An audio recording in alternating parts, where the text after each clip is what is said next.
It's the Patriot Patrol Live with the hardest right man in news, Justin FREAKIN. Welcome to the show. We got a lot to talk about tonight. We're going to be talking about stupid AOC, criticizing stupid Biden's plan, spend a lot of money and raise a lot of taxes, because that's what's going on, yeah. Matt Gaetz, who is a hero and totally not a child sex trafficker, is involved in all kinds of shit. It sounds like a movie. There's an FBI agent that they were trying to save because Matt Gaetz is a true patriot. That's the kind of person Matt Gaetz is. He wants to save an FBI agent that is still alive in Iran. The feds said he was dead years ago. Matt Gaetz is trying to save that FBI agent, and people are smearing him, saying he's having sex with children. My idol, Senator John Kennedy, was on with Tucker Carlson last night. He gave us all an anatomy lesson. A man's got a penis, a woman's got a vagina. That's what Senator Kennedy looks like, an old lady, but he's going to tell us all about how he knows about penises and vaginas and all that good shit. I got a report here that says the Biden stock market is outperforming the Trump stock market. I do not believe it. That, my friends, is the very definition of fake news.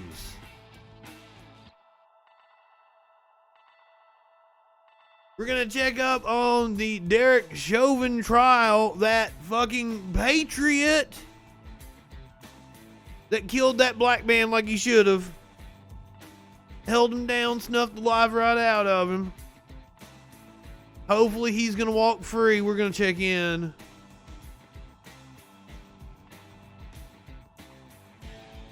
$25 million sure will get you a lot of great stuff. Matt Gaetz is a hero, and I can't believe those socialist Democrats are smearing him the way there's no way that man, look, you see how pretty that man is. There's no way he has to go have sex with children.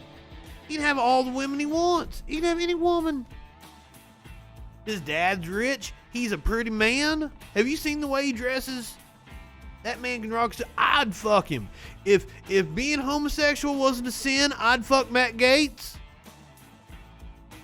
He's that pretty. That hair. So I can't believe the fake news is smearing Matt Gaetz the way they have. I don't know if I can do this character the whole time.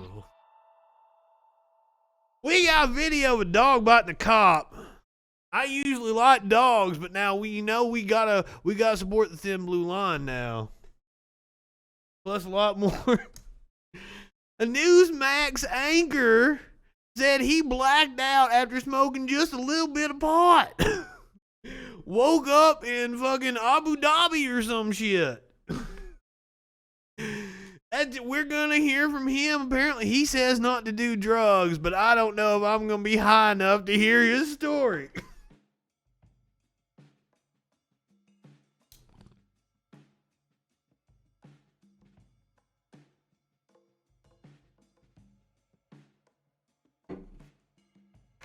I'm really hoping tonight's show, the Patriot Patrol Live, with the hardest right man in news, Justin FREAKIN, ends up with some people really confused in this stream. I shared this out on Parler. What's wrong with you, low blow? You okay? I'm sorry if you got all sick, sir. You have some bad shrimp or something? Would you like to call in and tell us about it? 917-830-4359. Ain't nobody confused around here. We know what's going on. It's the Patriot Patrol Live with the hardest right man in news. Hi, people on YouTube. I'm sorry I made low blow sick. I apologize. You come on over to my house. I'll fix you up some some chicken noodle soup. Make you better in an instant, I swear. And we're gonna start it off tonight. We're gonna talk about that dumb little I can't say what I want to say about her. Alexandria Ocasio-Cortez. She was doing a Zoom call with this pudgy boy. I got my mama's recipe for some fudge. I can't make it for you if it's humid, because it turns back to sugar. Because that's what it is with the mammal fudge with a recipe from Virginia. Because they it doesn't even have like amounts. I just gotta like feel how much sugar to put into the water. Who's coming down this weekend, ma'am? What? Am I gonna have to make some fudge? Low blow, are you okay? I want to know what's going on. So, Alexandria Ocasio-Cortez was talking to this pudgy dude right here. Let's hear what they got to say. Comes from Iris, a Bronx constituent. I would like an update about plan for infrastructure projects and jobs for our community. Oh, great. So as many of you know, goddamn, she's stupid. She was stumped. You saw that? Just like, it took her a whole 5 seconds to even fucking say great. We're in for some stupid shit here. Catch up on the news if you've been at work. Left-wingers and morons. Or rather, the Biden administration unveiled its. That's about all she's good for is looking at. Proposal. Now, here are some of my initial thoughts on the proposal. This woman right here is certainly not a smart lady with degrees in like foreign affairs and economics. It's not like she knows what she's talking about. Now, you do not come in here and start praising this evil socialist commie. That's what the C in the AOC stands for. Alexandria Ocasio commie. I think that the scope of what the Biden administration has laid out is very encouraging, and it's admirable. The vision that they put down, and going so far as to talk about land use, to talk about billions of dollars in rail, in EVs, in making sure that we're putting EV charging stations across the country, to make sure that we are making investments in Amtrak, in public. EVs. What does EVs mean? Is that some sort of transgender thing that she's putting in all over the country? Is that their plan, to put men in the women's bathrooms? I don't know what you're talking about, ma'am. Parody. Care, etc., is really important. However, I think the vision is good. I think we can make it broader, but even if you have the vision that the Biden administration has put forward, my concern is that they have allocated $2.25 trillion over about 8 years. $2.25 trillion. These tax and spend liberals, you knew exactly what they were going to do when they came into office. They're going to raise taxes on the job creators, and then they're going to go spend money on the bridges that are falling apart. Who would do that? We're supposed to let the bridges fall apart. That way the private companies can come in. They can build new bridges and take over our road systems and charge us tolls. That's what's supposed to happen. Bernie shirt. Who? No, ma'am. No, nobody has no Bernie shirt on around here. Who would wear a Bernie? That's a communist. Do you think I'd give my money to a communist? Like Alexandria Ocasio commie. To act out on this vision. And it's just not enough. If we actually want, in good faith, to make this vision and the commitments that they've put down happen, we need a more robust investment. I have real. I mean, I had to drop the character at some point in time because I do have to give a speech later in the show. Is not going to get us there. And for context, because people may say, "Oh my gosh, that sounds like a big number." You know, what is that? And we see these big numbers thrown around, and we don't know, what to toss around. One allocation that we saw was about $40 billion for public housing nationwide. Right? That's part of in the plan. For context, because like when we get to the transgender thing, I have to give an actual speech and make points. But like when we get to the Derek Chauvin trial, like that's too serious for me to actually fucking around. Like there's no way I'm actually gonna suck that cop's dick once we get over. But until then, I'm gonna play the character so we can talk about AOC and stupid ass Biden. NYCHA, the New York City Housing Authority, here on the Patriot Patrol Live with the hardest right man in news. Just to get up to code and just to get to the point where we're making up for the underinvestment during Republican Congresses and administrations. And so we need a lot more than 40 billion if we're going to go and make these investments across the country.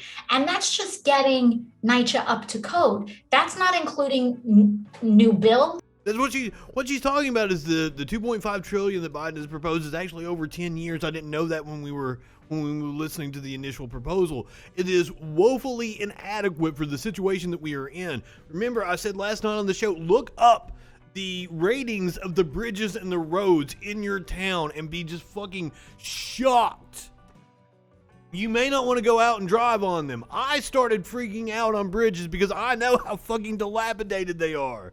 We got a giant ass bridge over the Tennessee River not far from me. And we were going over it one day and the traffic stopped and I'm like freaking the fuck out. Like, ooh, I really would like to get off this fucking bridge because we have not taken good care of our infrastructure in this country. So $2.5 trillion, but to play devil's advocate, in Biden's defense, he's breaking the bill up into two different bills. He's got two shots at the reconciliation within like this year. So we've got two more gigantic bills. The first one, the 2.5 trillion or almost 2.5 trillion that AOC is criticizing at the moment. But there's another bill coming down the pike that'll be later on this year. Also focused on recovery spending, probably going to get another stimulus check sometime by June, and I wouldn't doubt that there's another one following in the fall. Once again, woefully inadequate, but hey, at least it's something. That's not including actually leapfrogging these buildings and retrofitting them. Oh, right to work is an green issue. Standards. That's to make sure that these horrifying things that we see. I'm not sure because right to work and all the precedents, the worker protections around it, those come down to court cases. And I don't know at this moment in time like what they can do legislatively to counter that, unfortunately. Especially on the state level. I live in a right to work state. It's bullshit. Every winter, where our residents in NYCHA don't have hot we can't water. take a chunk out of it by extending federal protections to like trans people, where you can't fire people for being trans because the federal law trumps the state law on that. But then even they get around it now. They don't fire you for being gay. They fire you for like Hey, of course not. That's with any Republican bill. They're so good at messaging. Like calling the estate tax the death tax. The right to work is not right to work. It's right to fire whoever the fuck you want.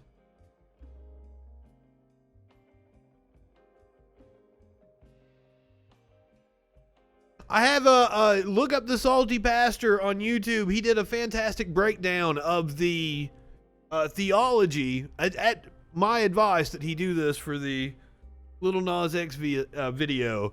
Breaks down all the theology. Does a really good job. I'm going to have him on the show here soon.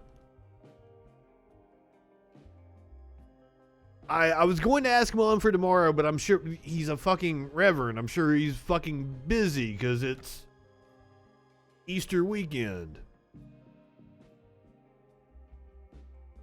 Yeah. It's like, just they will come up with the most minuscule reason to fire you, just because it's a right to work state. So like, as long as they can come up with something that seems legitimate, they can fire you for being gay or trans all they want. It sucks. And where you see that their apartments are just not in a humane condition, that's just to get it up to in relatively acceptable zone.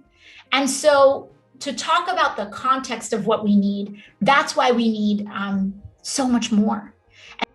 Because he flipped the script. He turned their theology against them. And the salty pastor even goes into that, of why like it might upset some people, because like he's taking it and putting it back in their face. I love it. That's why I'm not even that big of a fan of the song, but the video was sweet. All right, so Axios had a piece today about how Biden. Oh, wait a minute. This Axios piece about how Biden is selling his infrastructure plan to the dumbass Democrats.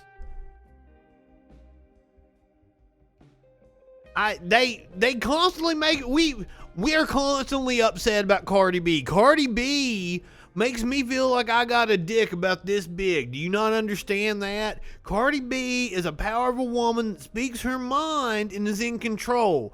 I as a right-wing conservative Christian male, I can't handle that.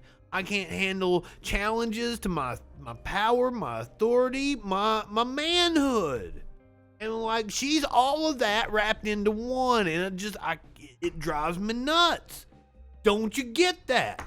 And I'm the one in control because I'm the white man. God damn it, woman, how do you not get this? White men. You can have some issues with raping and everything. I understand that.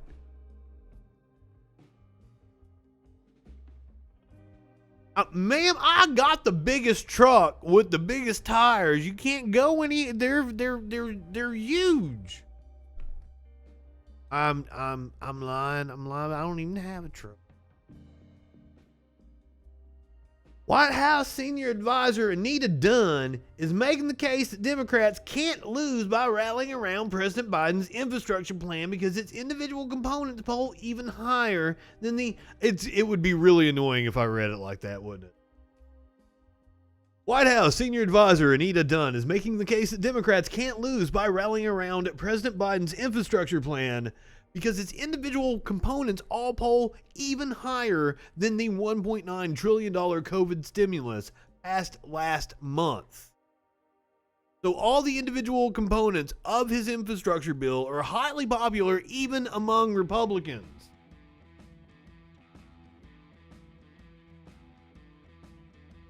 Bigger trucks shouldn't be a thing, or the American obsession with cars is absurd.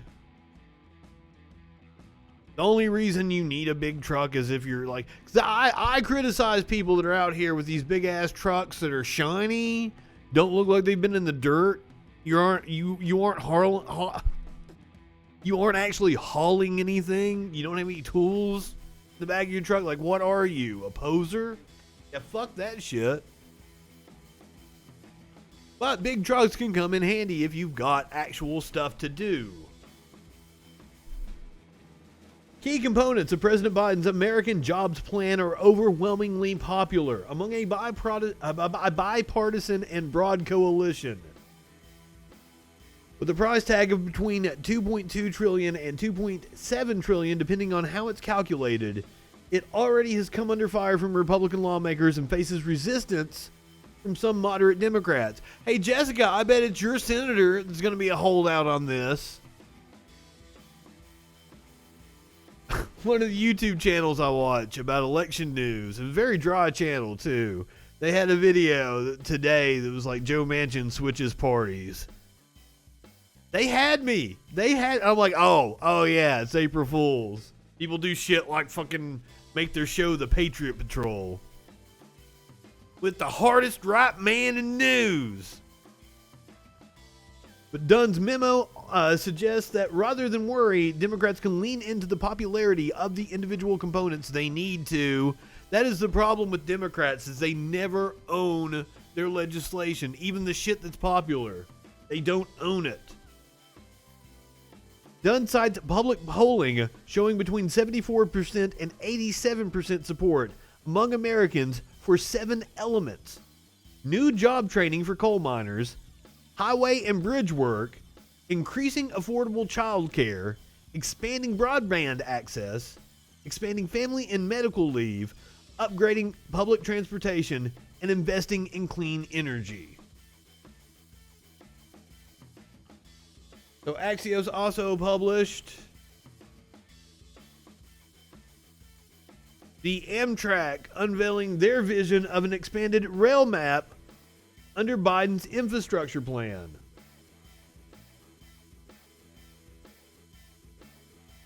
Oh fuck, it didn't make the picture any bigger.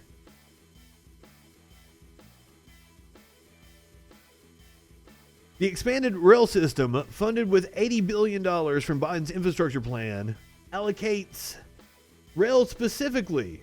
It would create jobs, improve the quality of life, reduce carbon emissions, and generate economic growth. And that's true. I was reading earlier today about the Eisenhower. First of all, like Eisenhower marched through the fucking roads with tanks or some shit when he first got elected, and when they couldn't go fast and make any ground during the journey, that's when he realized that the nation needed an interstate highway system. So 3 years later, he set it in motion.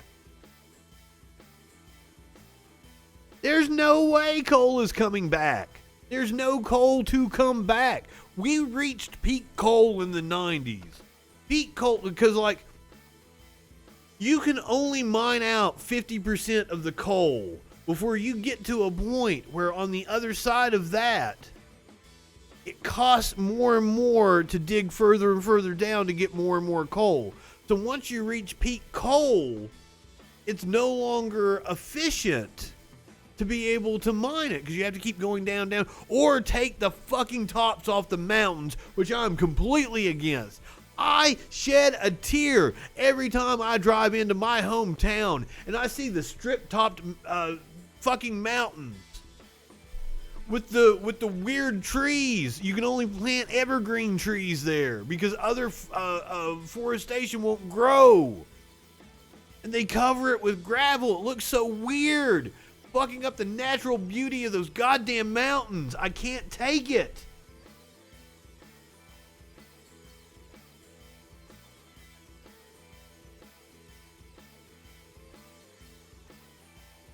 And speaking of nuclear, I watched a thing earlier about Fukushima.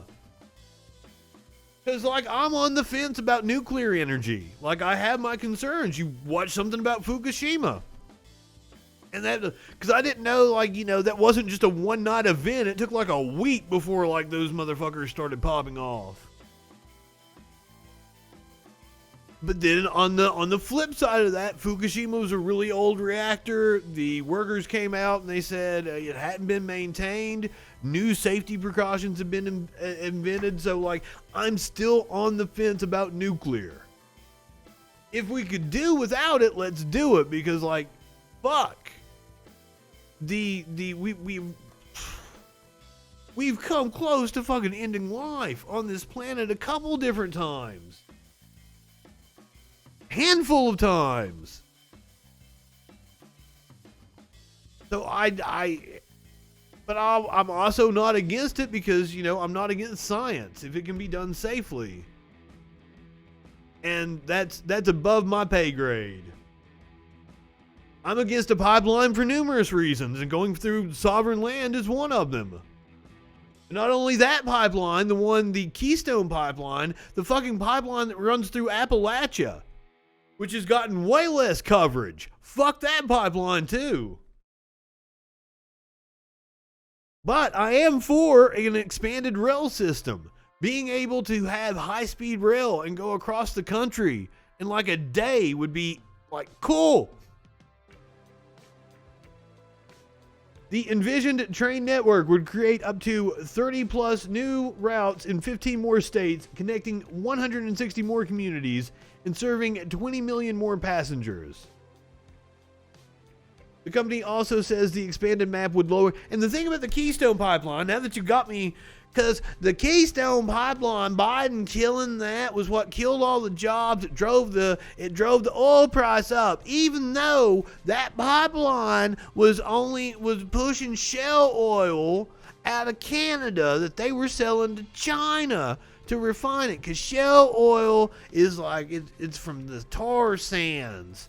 And it's really hard to refine, and they weren't even, it's not crude oil going through that pipeline, even though everybody says it caused the gas prices to go up, because it did, because Biden's stupid.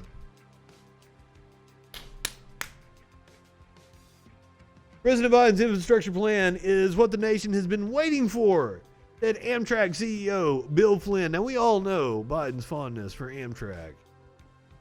I'm sure he's been taking some money from them too.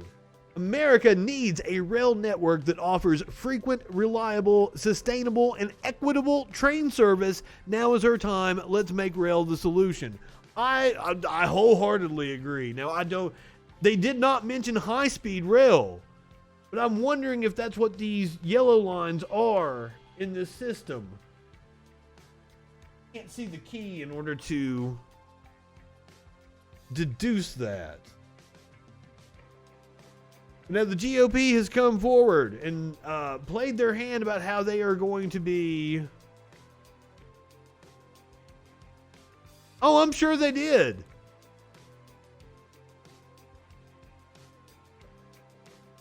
How much did he take from them? Ooh, $342,000. God damn. They threw some Bernie's way too.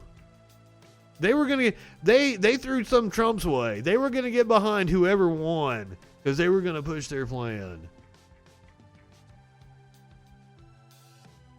300 grand's a decent chunk.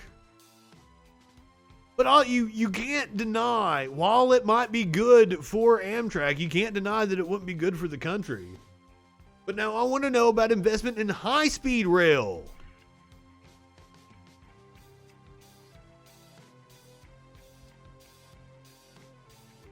Oh, that's what they spent to everybody. Oh, okay, my bad.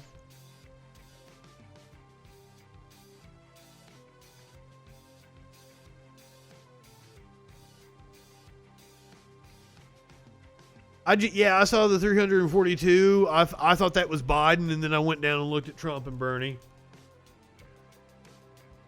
Once again, just skimming over. 64. Okay. That seems about. If Bernie had been the nominee, they would have ended up giving Bernie 64. The biggest conservative caucus in the House has already released a game plan to fight President Biden's $2 trillion spending package and accompanying tax hikes, signaling just how tough it will be for Democrats to garner bipartisan support for the massive bill. That's another, all those Republicans are taking credit for the coronavirus bill and all the different provisions. They're doing it by taking credit for the individual provisions and hoping that their constituency doesn't know that was the coronavirus bill that they voted against. Because Republicans are slick and do shit like that. And that's what they'll do again. They'll try to take credit for this bill after it passes, but they're going to do everything they can to stop it because that's what their donors want. The Republican Study Committee drafted a new memo obtained first by Fox News to circulate to conservative circles, outlining point-by-point opposition to Biden's newly unveiled tax proposals. The RSC dubs Biden's proposal a Trojan horse, presented as an infrastructure package that harbors socialist.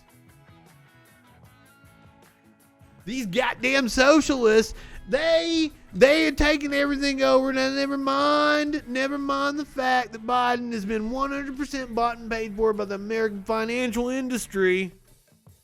He's still a socialist at heart. You know it. And even though all those people that gave him all those money, that's who I think is pulling the strings, they're socialists. Because their gigantic corporations want to impose socialism on all of us. I'm sorry, I didn't have anywhere to go with that. I thought I was on to something there. Speaking of socialism, for a socialist president, he's a pretty fucking shitty one. Biden's stock market outperforming predecessors. The S&P 500 through the first 50 trading days of the president's first term. You can see Biden doing better than Clinton, doing better than Trump, better than Obama. I mean, Obama was in a much deeper hole. This COVID thing is I don't want to talk economics and COVID. But Biden doing the best with the stock market. So, what do you think about that, right-wingers? But the gas prices are going up. Even though I think they came down about 10 cents. Matt Gaetz, this story. This is the story that just keeps on giving. We watched the batshit crazy interview with Tucker Carlson last night. More details emerging. Gaetz will be staying on the Judiciary panel, which I think is insane. A man who is under investigation for child sex trafficking gets to stay on the Judiciary Committee. We're being egged by the nice people of Phoenix. Republican Representative Matt Gaetz, a prominent, outspoken conservative and a close ally of former President Trump, who has been under federal investigation for a former relationship, would lose his House seat if convicted of a felony, but there are no rules addressing lawmakers under investigation. House Minority Leader Kevin McCarthy said Wednesday that Gaetz would be removed from his committees if the charges were proven, but sidestepped the issue of what to do while the case is ongoing. Democrats called for him to step aside from the House Judiciary Committee, which oversees the Justice Department. I think he should. So let's break down the new details of this sordid plot he is involved in. The alleged extortion plot against Florida Rep. Matt Gaetz apparently involved two men blackmailing him with details about an alleged orgy with prostitutes in an effort to get his dad to call. His dad is a former congressperson from Florida. In order to get his dad to cough up $25 million to help rescue American hostage Robert Levinson from Iran. Now, once again, Robert Levinson is believed to be dead. The men, former federal prosecutor David McGee and ex-Air Force intelligence officer Bob Kent, allegedly claimed that the FBI had photos of Gaetz in a sexual orgy with underage prostitutes. They asked his dad, Don Gaetz, for money to be used to free Levinson in exchange for somehow getting the Department of Justice to drop his reported sex trafficking probe into the lawmaker. This all according to the Washington Examiner. Levinson, a former FBI agent and CIA contractor who vanished in Iran in 2007, was declared dead by his family last year. The men who approached Gaetz' dad had no apparent connection to the sex crimes investigation, but somehow learned about it before it was made public. That was according to the Washington Post. The Examiner on Wednesday published a text message and a document that purport to show their proposal to the elder Gaetz, a prominent Florida Republican. It is not clear if the outlet authenticated the documents or who provided them to them. I would like to talk with you immediately about the current federal investigation and the indictment that is about to be filed against your son. I have a plan that can make his future legal and political problems go away, the alleged text states. This just sounds batshit. I don't believe it for a second. This sounds like something Matt Gaetz cooked up. Like, this sounds like some crazy ass QAnon conspiracy bullshit.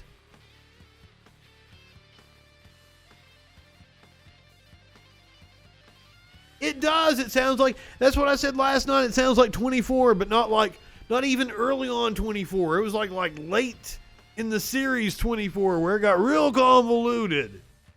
Stupid shit happening all the time. Next, we're going to find out that Matt Gaetz has to go down to Mexico for some odd reason. The next day, Don Gaetz allegedly met with Kent, the Examiner reported, and he handed over a 3-page document titled Project Homecoming. And that detailed the alleged federal probe against Matt Gaetz and how he could get out of it as long as he coughed up $25 million. The first page of the document, published by the outlet, is riddled with grammatical errors and claims that the congressman is being investigated by the FBI for various public corruption and public integrity issues.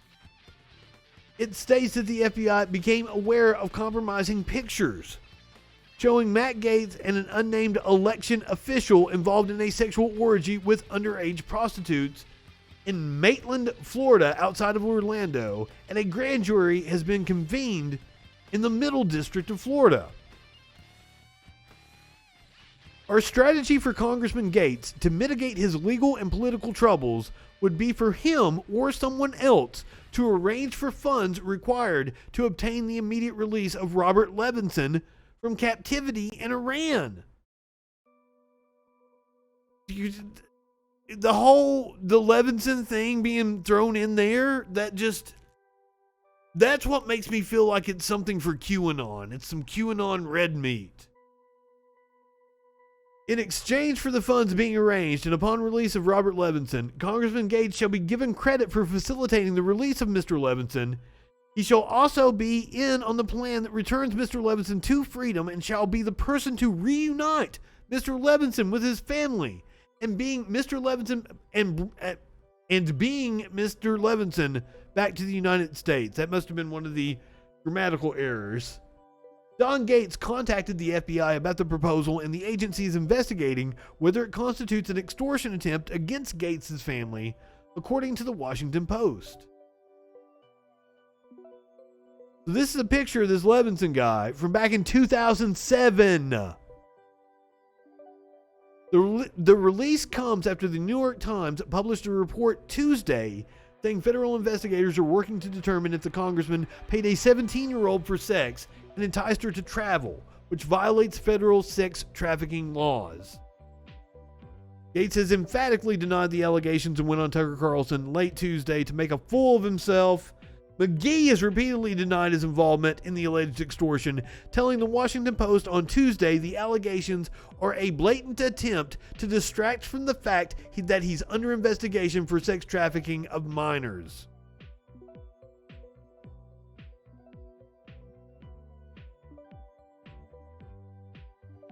Interesting.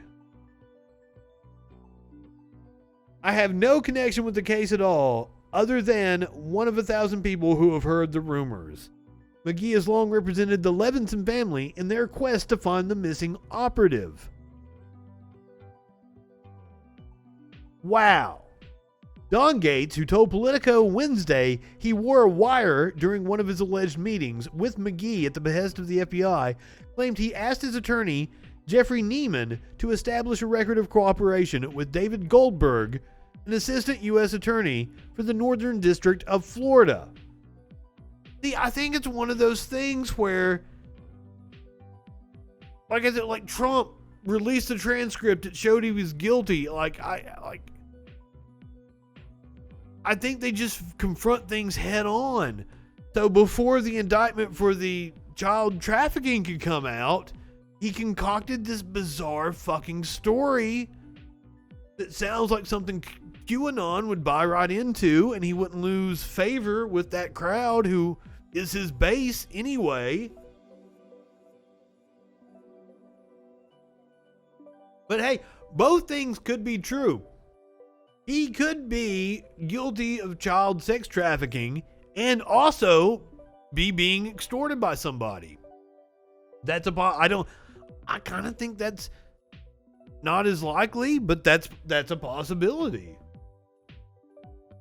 Just to me, like, I feel like Matt Gaetz made all this shit up. Exactly. The extortion doesn't work if you didn't do it. Because you just laugh off the allegation. Well, you've got no proof. And I feel like you make up an extortion thing to discredit the actual investigation. And like he's a congressperson on the Judiciary Committee. He knows these names. He knows these people. He might have just like fingered a guy because it makes it more legitimate if he's like, hey, it's that guy. That guy's like, what the fuck? And I believe Matt Gaetz to be that sleazy. Now, this is all just my personal opinion. All of this is allegedly. Tucker totally had dinner with whatever girl Matt Gaetz brought up last night. That is 100% true. Apparently, the other allegation was the one that was like 20 years ago. Apparently, that's pretty flimsy. But Tucker totally had dinner with Matt Gaetz and one of his possibly underage girlfriends. That happened. Now, why was Matt Gaetz the only no vote on a bill combating human trafficking? I don't think it takes a genius to figure that one out. And I love that they have the picture of him with the lunch table at Pace High School. A report from Orlando Weekly from December 2017 reported that Representative Matt Gaetz from Florida was the single no vote on a bill titled the Combating Human Trafficking in Commercial Vehicles Act. And in all of the Republican-led House and Senate, Gaetz was the only one to not support the bill. And this was 2017. They were in the majority. It was a Republican bill. If anything, we should be abolishing a lot of the agencies at the federal level, like the Department of Education, like the EPA, and sending that power back to our state governments. That was his reasoning. It was like, oh, it's just more federal regulations. Okay, God, right-wingers are morons. Speaking of right-wing morons, Senator John Kennedy was on with Tucker Carlson. Occasionally, we head over to CNN's website. CNN, despite the fact it's become completely ideological and dishonest, is still regarded by many, public schools for example, as a trusted news source. Someone on Fox News accusing another outlet of being completely ideological and dishonest. It's astounding. It's astounding. They just like the projection at its finest. It's become completely ideological. In public schools, they regarded by many. They play CNN in public schools. They're playing fucking CNN in public schools. What is he talking about? Public schools, for example, is a trusted news source, so people read CNN's website. We want to see what they're publishing. Yes, people read CNN's website. This piece. This is from one of its breaking news and politics reporters called Devin Cole. Cole was writing about South Dakota's legislation on transgender athletes. Cole wrote this line, and amazingly, CNN published it. We're quoting this directly from the CNN website. Here it is. It's not. Can somebody in the chat look that up? Like, what was it? An opinion piece? It was an opinion article, wasn't it? Just like Tucker is giving his opinion on Fox News right now. It wasn't a CNN report. I'd almost guarantee you it was an opinion piece. Possible to know a person's gender identity at birth, and there is no consensus criteria for assigning sex at birth. Correct.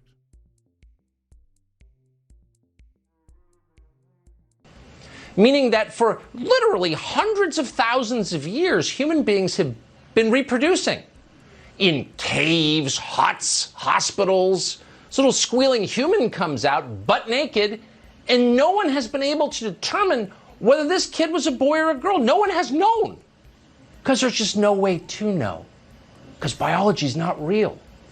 Totally fake.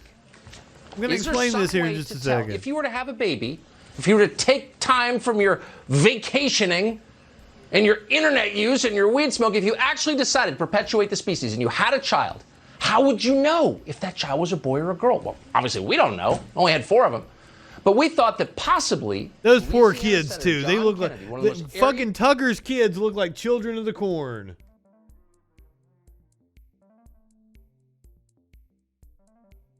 This is in the politics. I mean, this is all opinion, right? Well, it says the story has been updated to provide additional explanation as to the distinctions between gender and sex.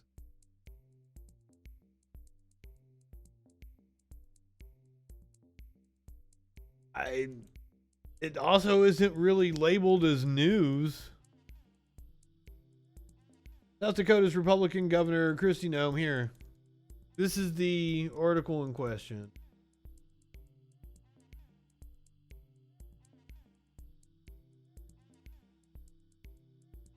Banned transgender girls and women from competing on women's sports teams. The surest sign spring is... Jesus Christ. The move came after Noem angered conservatives by killing a bill that would have created a similar prohibition in a news release explaining her veto at the time.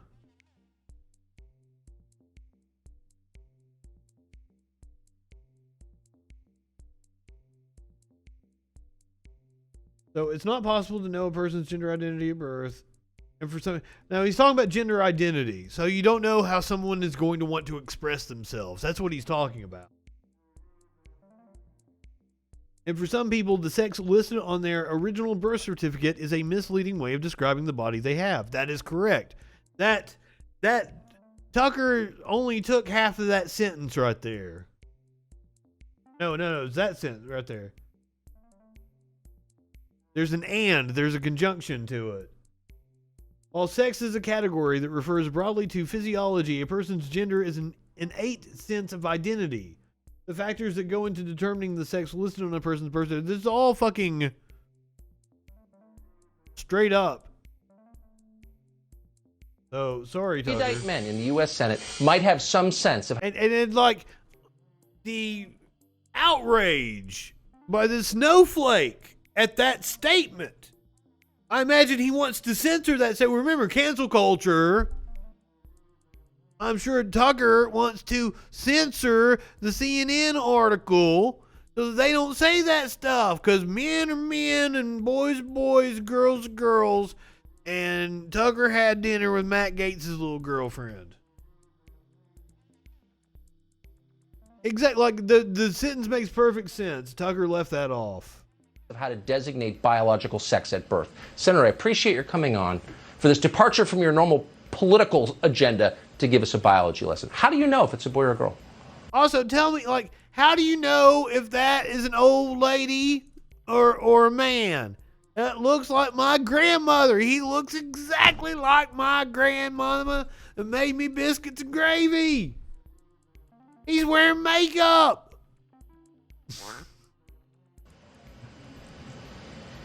I can't believe we're discussing this, Tucker. I can't either. The person who wrote that is entitled to his opinion, but in my opinion, I think he's been in lockdown too long. That's not an opinion. Look, sex is the language we use to describe reproduction. In humans, there are only 2 sexes, male and female. Males have the potential to produce sperm. Females have the potential to produce ova. These are observable physical. I think the problem with America is that the only people that have been allowed to talk about this shit have been crusty old white men like that. Like fucking everybody's sex ed teacher looked like, man or woman, looked like fucking John Kennedy back in their grade school. If you're even lucky enough to have some sort of sex ed is not class. a spectrum. It's binary. No, it's not. It is a spectrum. Listen to me, John Kennedy. I was going to save it till the end of the video, but I got to break it down. Here's the thing. Yes, the vast majority of people are born with a penis or a vagina. But there is a small percentage of people that are born outside of those two modes. I don't think you did pull up my IP. The vast majority of people are born with a penis or a vagina. A small sliver, which, by the way, proves that it's natural because it fits across a normal curve of distribution. Do you, as many death threats as you get, does anybody in my chat believe that I'm not protected from people seeing my IP?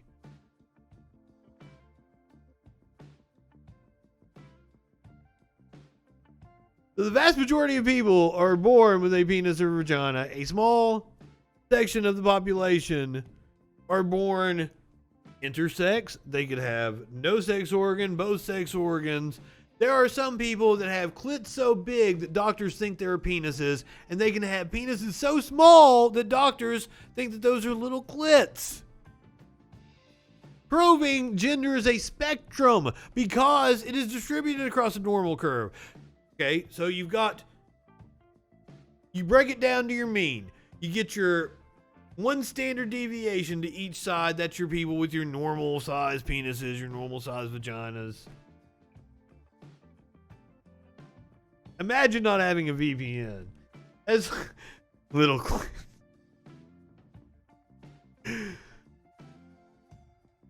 But it proves that it's a spectrum. And then you have people with gender dysphoria. You have people with chromosomal disorders in the X and Y chromosomes. You have a whole host of things other than being straight up male or female. What has happened is the male and female labels are just something that humans invented to put a label on nature, and nature is a little more messy than the labels that we created for it. And these two fucking snowflakes are offended by that. And their dumbass little brains can't even comprehend something out of their little black and white world. You're either male or female. Now, I do believe that gender dysphoria exists. It's rare, maybe 1 in 30,000 males, 1 in 100,000 females. Wait, they got the wrong gender on your ID? And they want you to pay to correct it? What?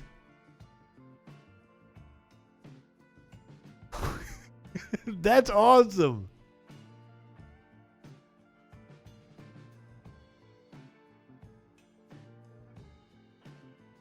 Fuck me in my clit, daddy. Anybody who says that sentence doesn't know how sex works. We've got a child in the chat.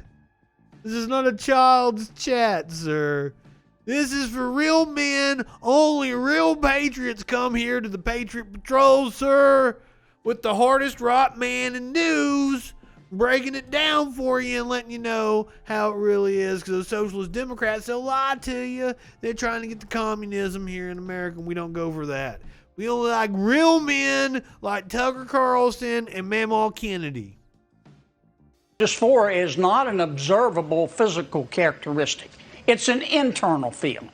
It's an internal feeling that a person of one sex has when he internally identifies with another sex. When you want to have sex with somebody, you have this internal feeling that you want to have sex with them and it makes your dick hard. That's why they call me the hardest man, the hardest right man. Fuck, the hardest right man in news. I think most Americans believe it's wrong to discriminate against someone because Troll of Patrol. What's a Troll Patrol? like sex or race, but that's not what the Equality Act is about. The Equality Act is about power and government. It's about to what extent are the American people willing to give government, the bureaucracy, the managerial elite, Liberal lunacy. the authority to regulate every aspect of our lives, education, religion, public accommodation, speech, in order to elevate the status of those. Isn't he the one that's wanting to regulate every part of it? Like, he's saying you can't call yourself a trans person. That doesn't exist.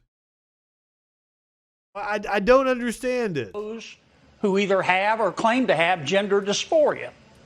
For example, to what extent are Americans willing to give government the authority to require schools to make teenage girls in a junior high locker room Fuck him indeed. shower and change clothes with a biological boy who either...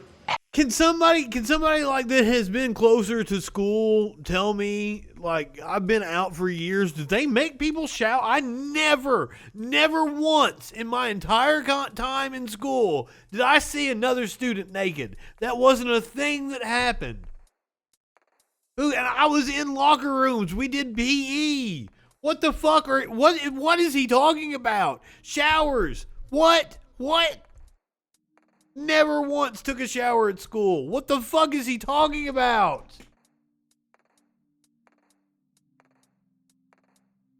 I don't... There's some weird fantasies going on in their heads. Now, I will say, like, at my grade school, they had showers and shit in the locker. Like, was that a thing in, like, the 60s and 70s? Kids took showers together or some shit?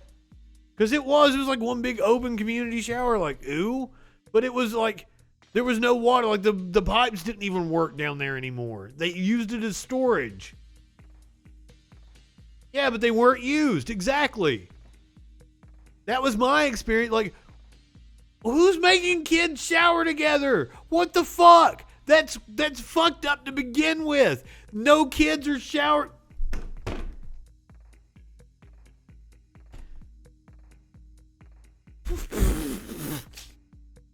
Where were these shower orgies at when I was in school? But then again, I wasn't the freak daddy back then. I wouldn't have been comfortable at all. At all. Has or claims to have gender dysphoria. To what extent are Americans willing to give government the authority to require all women... If it comes out that this is a woman posing as a man this entire time, that, like...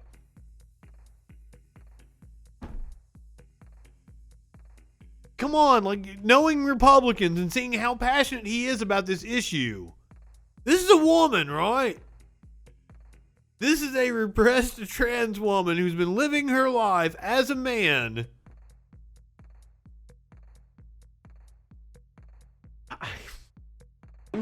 To make women compete with much stronger biological males who identify or claim to identify with females.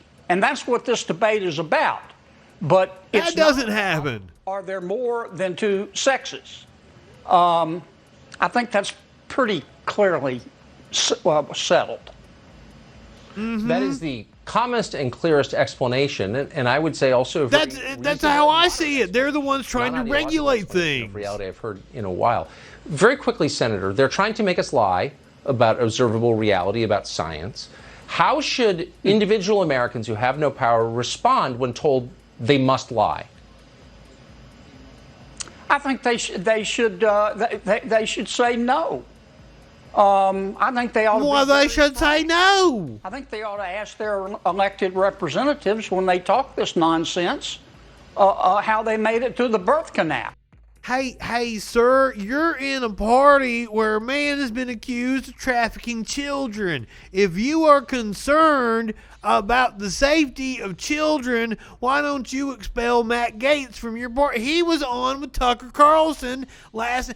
Tucker Carlson had dinner. Tucker Carlson had dinner with Matt Gaetz and possibly one of his underage girls. You're on a show. You don't care about children. Yeah. I mean, it's very easy to. Okay, but I really am Southern, so I can't do the Southern accent, right? So like, I'm literally sitting in Alabama right now, so I can do my Southern accent because I do kind of have a Southern accent, and I can do the Patriot Patrol here with the hardest right man in news, Justin Freakin. I tell you what doesn't make me hard, though, that's John Kennedy. To tell a boy from a girl. A boy has a penis, a girl has a vagina. Those are physical characteristics. And it's all about reproduction. Yep. Sex can be identified at the DNA level. I'm sure that's something you didn't know, Tucker, but I had to confront it several times in the delivery room. I learned it, but it's nice to hear it confirmed. So thank you so much for thinking coming about Tucker having sex just gives me the willies. Thank you. Well, no, even with you, seriously, you can't convince me that John Kennedy is not an old lady.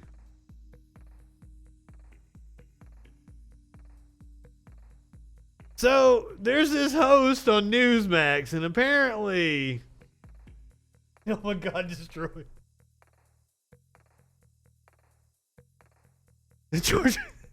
The Atlanta Minecraft village. Atlanta needs to be burned again.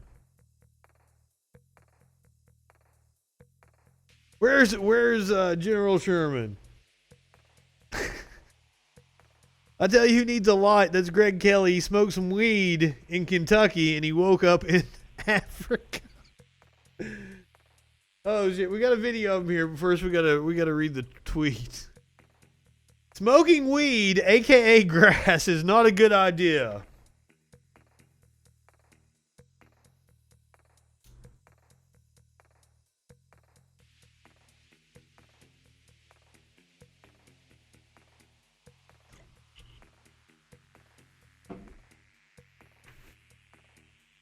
If this even happened, if he didn't just make the whole fucking thing up. If it happened, if he smoked something, it was not grass, it was PCP. I've tried it back in the day, and it was worse than anything that happened to Hunter Biden. I toked up with some buddies in Kentucky and woke up 4 days. In Kentucky, it might have been meth. If you're with some buddies in Kentucky, I'm from Kentucky, it was probably meth. He woke up 4 days later in Nairobi, Kenya, with no idea what happened. Do not do drugs. I'm sorry, don't do drugs. I misquoted him there. So, TMZ caught up with Greg Kelly. See if he got some advice for us. I have to ask, dude. I have to ask. So, a lot of people are don't do drugs. Wait. You have to come back. You explain that. 4 days. What happened? Really, what happened? People are saying it's nonsense, Greg. It's all in the tweet. It did really happen. It really happened, Greg. It's a hell of a tweet. See, that's my thing. I think he just wanted some attention.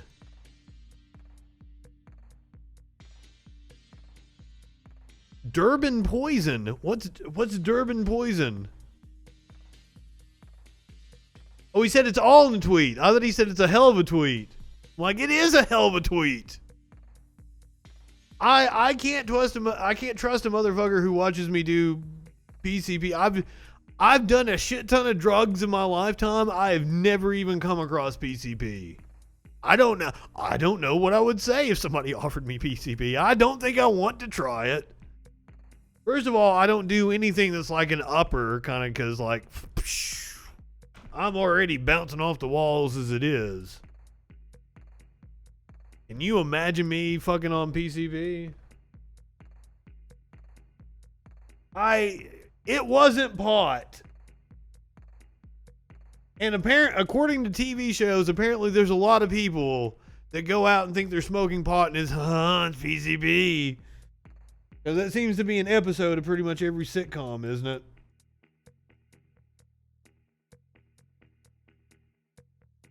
In Virginia, they are pushing to legalize the Chiba. You may be able to legally grow and possess marijuana. Local law enforcement. Today, Governor Ralph Northam reacting. called for an acceleration of marijuana possession legalization from 2024 to just 3 months from now. Ainsley Daniel found out that's causing some serious local concerns. Ooh, I love some Northam's mushrooms. effort to legalize marijuana was originally set to start taking place in 2024, but now these changes could come as early as July 1st. Yeah, they're pushing it up. It was supposed to be phased in. This could be too fast.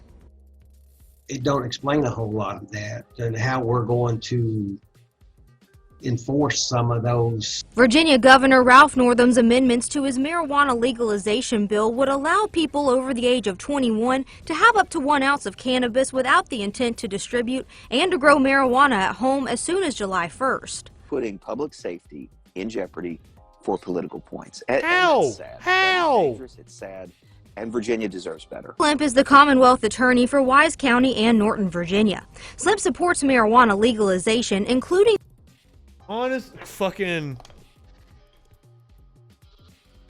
That's probably more than an ounce right there in my jar that I just have grinded up from my. I have like a gigantic bag over there. Just got my little canister. I'd say it holds about 1.5 ounces or so.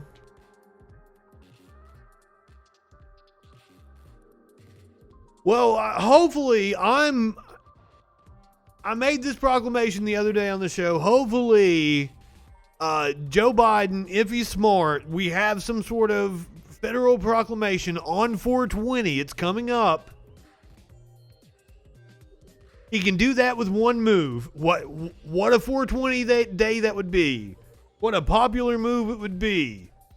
If Joe Biden is smart, that's what he does on 420. It would absolutely be popular. Boom. Decriminalized on the federal level. States, you're a go. That allows you to do banking. That allows you to go ahead and get your fucking... It's too good of a thing to happen. That's exactly right. It's too good of a thing to happen. Democrats aren't that smart. But I swear. Is that not... Now... This is me saying this, and I've been saying since like in 2012 when they got slaughtered in the congressional races. I'm like, Democrats should be running on legalization. So, I mean, pot's the issue I've been trying, and that's, you know, I mean, I might be a little biased in that.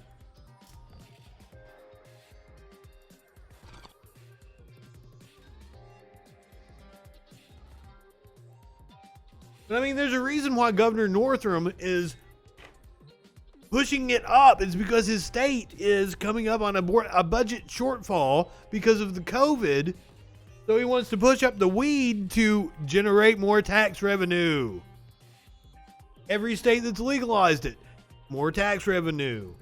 And legalizing or decriminalizing it on the federal level, doing away with those statutes, allows the dispensaries and the groweries to fucking do business with banks, which they can't currently do.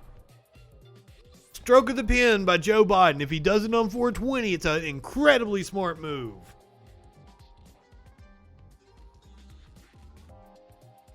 Fucking all drug busts are stupid. We do indeed need to set up programs to assist people of color. I would love some sort of entrepreneurial program for people of color to be able to get into the pot business early. If they want to.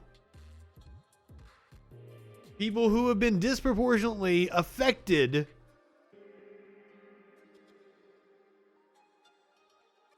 I'm for reparations. It astounds me.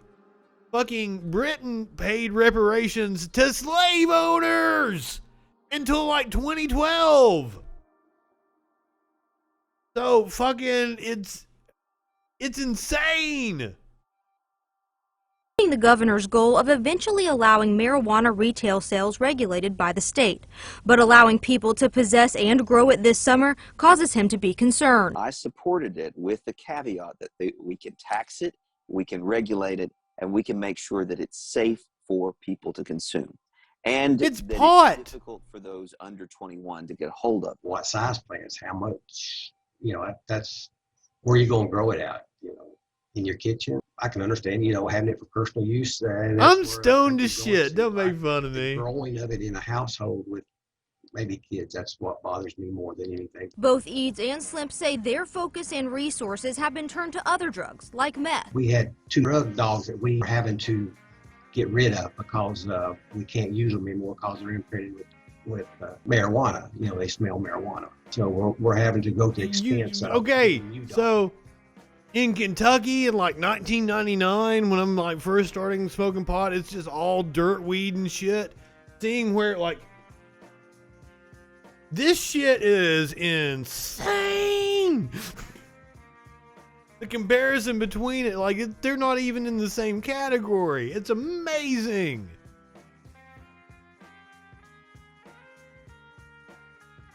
I can't imagine. Like I've heard that like the dirt weed in the 70s was like fucking nothing. That's why you see people just sitting around smoking joints just the whole fucking time.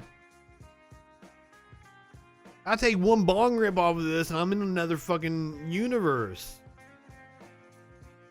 Wake up somewhere out doing a show called the Patriot Patrol or some shit. That's how good this shit is. And training, our guys training with them.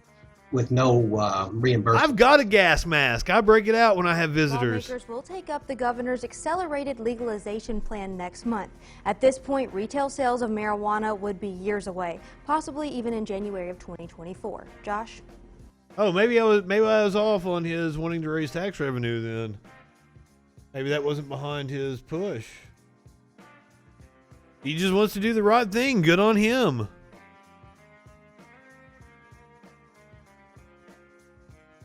Honestly, fucking get Charles Mingus, dig his fucking bones up and shoot him up on this kind of cannabis.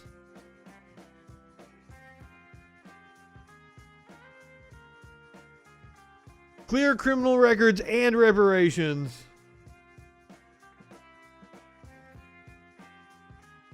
I don't remember anything about watching the movie Pineapple Express. I watched it. But that was during the when did it come out? About 2008? I watched it, but that was the height of my opioid addiction. And I probably did 5 or 6 floors while I was watching. Don't remember shit about the movie. George Floyd's girlfriend also suffered from opioid addiction, like so many other people in America. As I commented on the Facebook, fuck, it's the U.S. Everybody suffers from opioid addiction, at least at some point in time. George Floyd's girlfriend recounts how they met and struggled with opioids.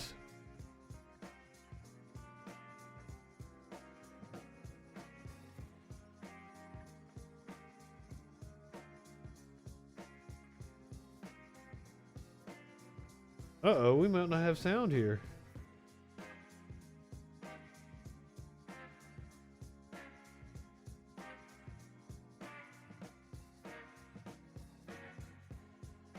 Oh, shit. George Floyd's girlfriend, who was in a relationship with him when he died, was visibly distressed Thursday as she recounted her first encounter with Floyd and answered questions about their opioid use.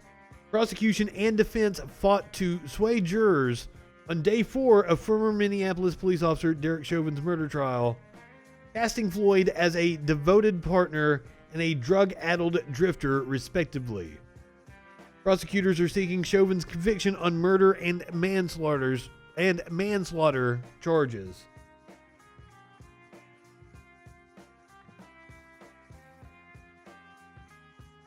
Nothing like that ghetto shit you've been rolling in? What does that even mean? When I was at WKU, my first time in college, when I was 19, I got shit that supposedly came from Harlan. From Harlem. Harlan is a place in Kentucky.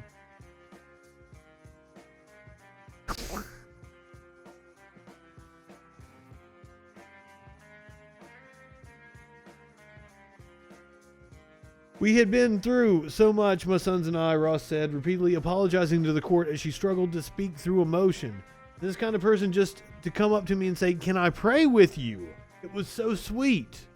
Afterward, when he found out she was single, Ross said he asked me if he could get my number, and we had our first kiss in the lobby.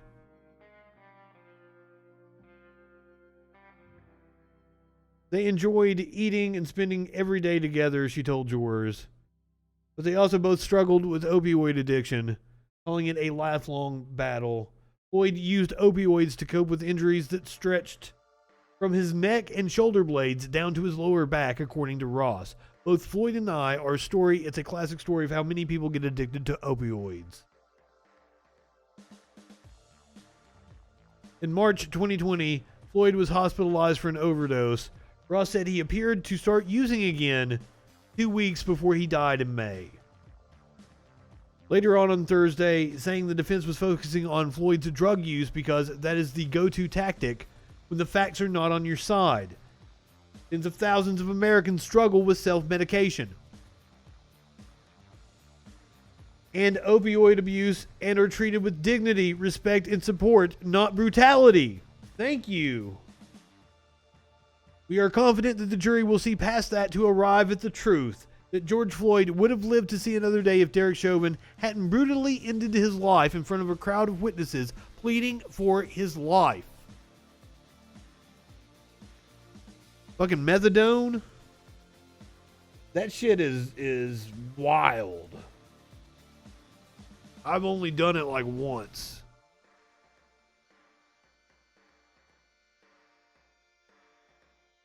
Mephedrone. Oh, I don't even know what that is.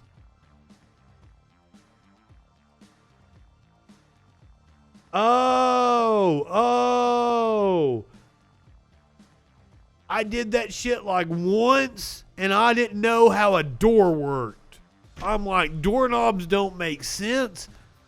I was sitting there playing video games. I held my controller up and like, why do I do this? Why? It doesn't make any sense to go and be in these video games. And I got up and cleaned my fucking apartment. Spotless. Then I studied and did the best I ever did in school. Never wanted to do that again.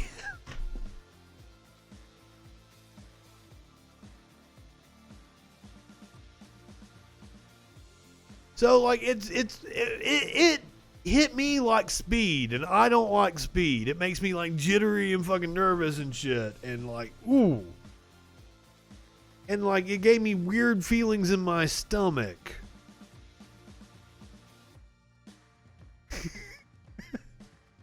But yeah, I'm like, I don't know how doorknobs work. And then like that's when like there was all those stories of people doing it and then like jumping out windows and shit. I think it was about the time Tosh.0 was playing videos of people on Spice and like flipping their couches out the window. Green text like the Matrix. Trippy.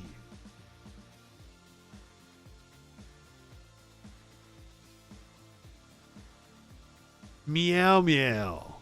You would think I would love a drug called meow meow. Oh man, just give me some LSD, give me some mushrooms. I'll do Molly on occasion. I don't like to do it anymore though, cause shit. It's like after you hit 30, after it's all downhill after that. Like you can't fucking recuperate from hard drugs. So like I kind of refrain from, unless it's some acid or some mushrooms. I'll put up with the recuperation. Took some more? He took some what? Ah fuck, I know people like that. I know people exactly like that. I shouldn't be surprised. A key witness who was with George Floyd on the day he died has informed the court that he will invoke the Fifth Amendment if asked to testify in Derek Chauvin's murder trial. The Hennepin County Public Defender's Office filed a notice Wednesday on behalf of Morris Lester Hall, 42, who was in the car with Floyd when police approached him for allegedly using a faked 20 at Cup Foods in Minneapolis. Mr. Morris Lester Hall, through undersigned counsel, hereby provides notice to all parties in this matter that if called to testify, he will invoke his Fifth Amendment privilege against self-incrimination. Therefore, counsel for Mr. Hall respectfully moves the court to quash the subpoena and release Mr. Hall from any further obligations therein. Yes, we need to teach students about serotonin uptake inhibitors and shit in high school. We need to teach psychology, period. Like,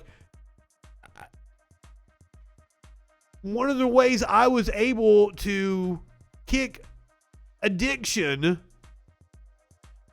was that I was able to know how it actually affected my brain, and I was able to understand it.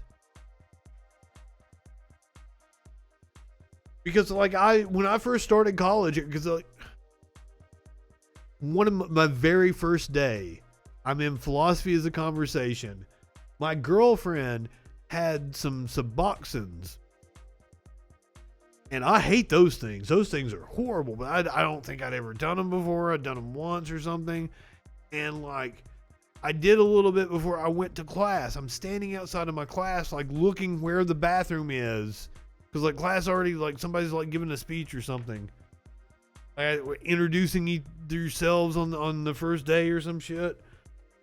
And I'm looking where the bathroom is. In case I have to go and fucking throw up. Because Suboxones are horrible. Yeah.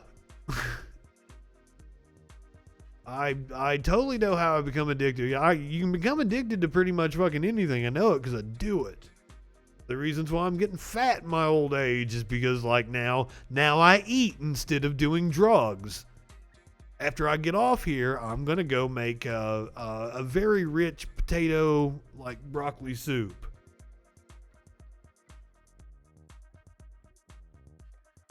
Oh, they'll smoke it because they'll pass a drug test. Why not eat drugs? Honestly, I've got like a fucking pound of weed brownies in the freezer. I keep forgetting. I keep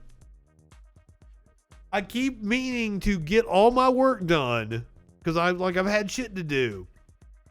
So I keep trying to all right, I'm gonna get all my shit done and I'm gonna eat some pot brownies and I'm just gonna go to the couch, play some PS5, right? I keep forgetting about my fucking pot brownies in the freezer.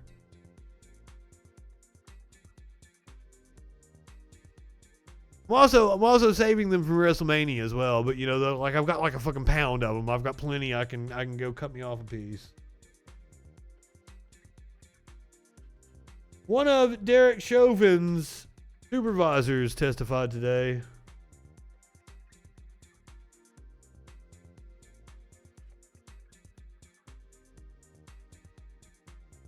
Wait, I've done something to kill the sound, haven't? Yes, I did it on the browser up here. That's why we didn't have sound.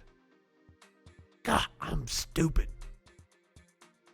But right-wingers, morons, that's what we do here on the Patriot Patrol. We're morons acting all stupid and doing stupid things like turning their volume off.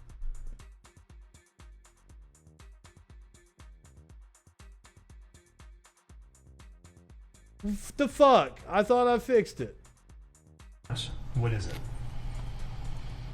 When Mr. Floyd was no longer offering up any resistance to the officers, they could have ended their restraint. And that was after he was handcuffed and on the ground and no longer resistant? Correct. Thank you. I have no further questions, Your Honor. Mr. Nelson. Like a real bitch. I realized I should have just done this show on Facebook tonight. I should have done it from my phone. We're going to miss you.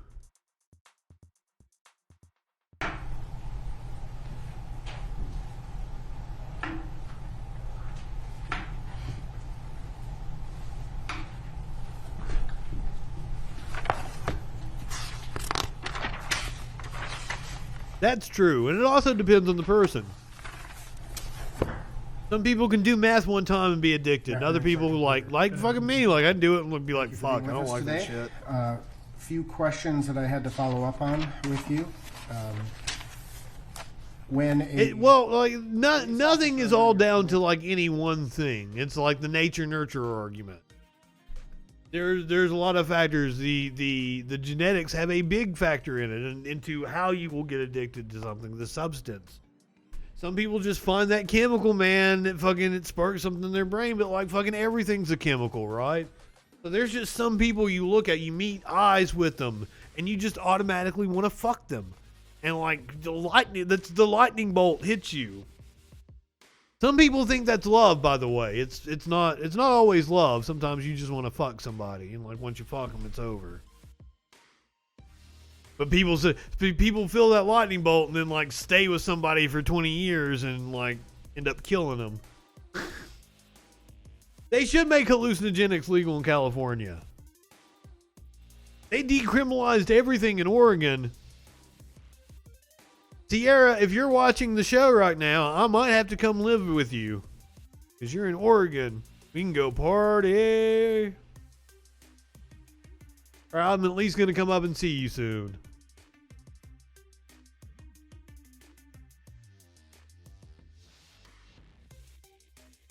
You probably know a lot more about the actual chemical reactions, because that's the bulk of my. It's chemicals. The Tim mentioned everything is chemicals.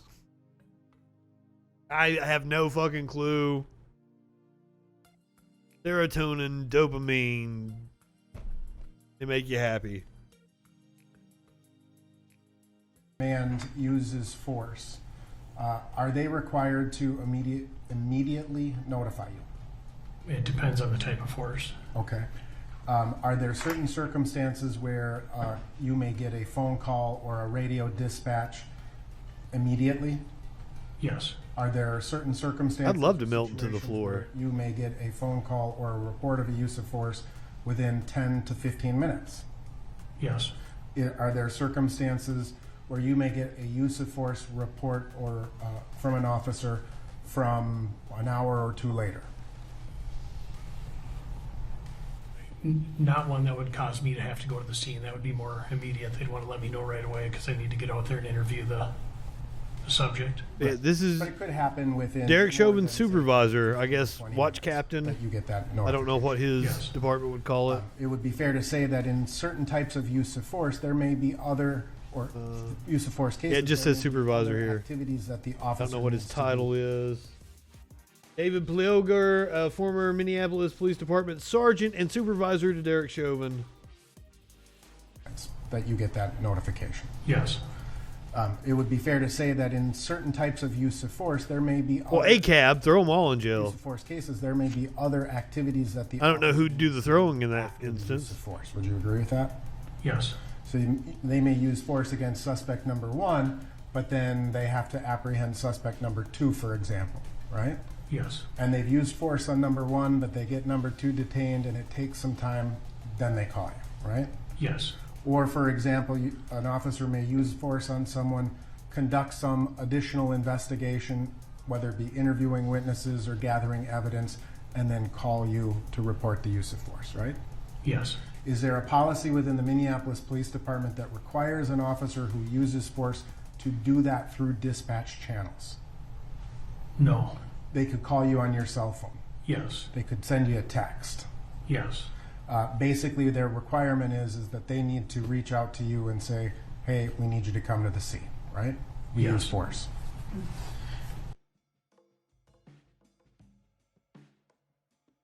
It didn't seem to be what the clip said it was. But in your experience,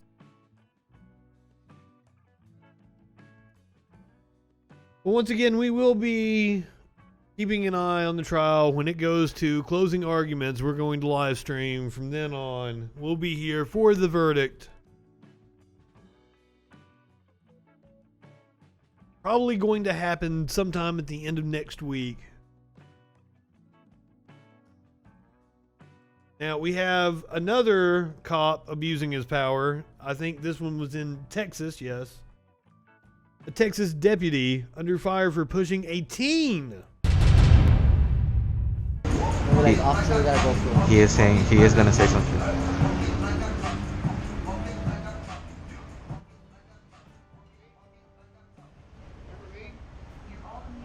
Talking and I talking. Give me your ID.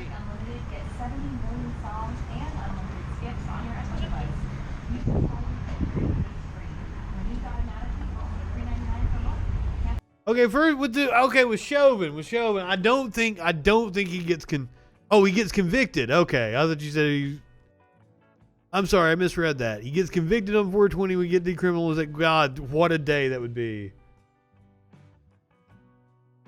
Also happening on 420, it's the 1-year anniversary special of the Troll Patrol Live, whatever that show is. Do not miss the 420 episode of the Troll Patrol.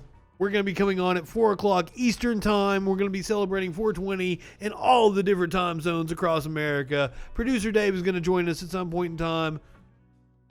The media winch. I've got several other surprises. I'm going all the fuck out for the 1-year anniversary of the Troll Patrol Live on 420. 19 more days.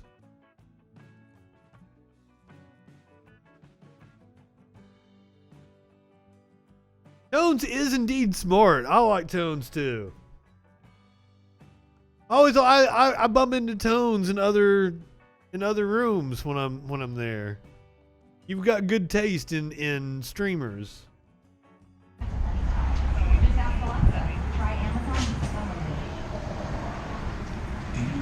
I don't even know what provoked him to ask for ID.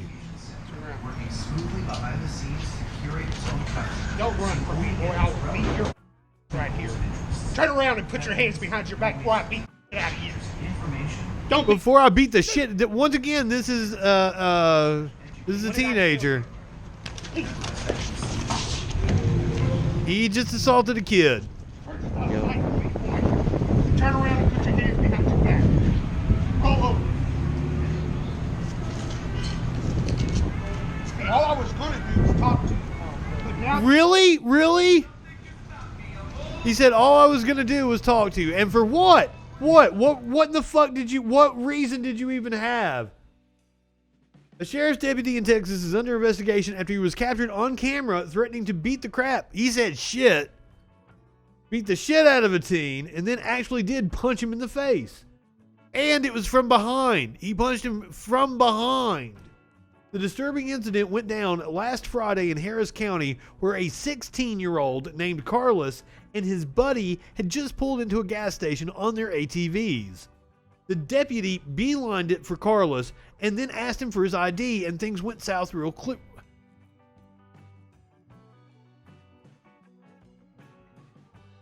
I think I am a patriot. I think I'm far more of a patriot than any of the motherfuckers that call themselves patriots. But that's the thing, is like, their faux patriotism, all they've got is show, right? They wrap themselves in the flag. They make a show of, standing for the national anthem because they don't stand for any fucking principles. To me, being patriotic is paying your fucking taxes. To me, being patriotic is going and doing your civic duty. Things like the census, jury duty, voting, participating in civics, not just voting, but critiquing your local government, going to the city council. I don't like symbology. I don't think the founders would like the flag worship. Like, we didn't have a pledge to the flag. That was like a fucking century and a half ago that shit came about. That wasn't something the founders did. I think because we weren't supposed to have a standing army, because I think the founders knew the danger of the faux patriotism and how people could play to the sense of nationalism and warp it. Nickelodeon clock radio. No, I don't. I wanted to be on Nickelodeon so bad. Because, like, I'm seeing all these other kids host shit, and they, like, you know, all that came out when I was probably in, like, fucking 7th grade or something. Like, I thought I should have been a cast member on all that.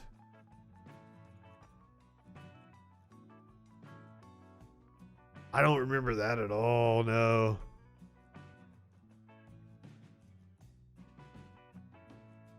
Would it, or would I have fucked Nickelodeon up? I was different. I was marching to my own drum. If ever there was a child that could have handled the pressures of being a child star, we does not remind me of Nickelodeon in any way, shape, or form. I actually grew up on the Nick, cause like in the prime Nickelodeon, cause like right when we first got, cause you know Kentucky is 20 years behind on everything. So right when we first got cable, that was like the height of the Nick. You know, the Doug and Rugrats and all that shit was fresh. Probably around like 92, I'd say 91. Ren and Stimpy. Before that, like, I only had 10 channels, 11 channels on the TV. Fuck yeah, Ren and Stimpy. Apparently, the creator of Ren and Stimpy is a real fucking creep. I even liked Adult Party Cartoon. Where, like, Ren, like, pistol whips the shit out of Mr. Horse. I rolled in the floor over that shit. I don't understand what caused the deputy to come for him. Carlos told KTRK that he and his friends may have previously driven away from deputies. You hear the cop reference that, but adds he didn't think getting gas would lead to a violent encounter with law enforcement. We reached out to the Harris County Sheriff's Office, and a spokesperson tells TMZ it's aware of the incident in which one of our deputies used physical force and unprofessional language against a suspect at a convenience store. We're told the incident is under internal investigation and the deputy has been placed on administrative leave. I was assuming that's what it was too. Look at this fucking little dick having cop. Give me your ID. Get 70 million songs and unlimited skips on your Xbox.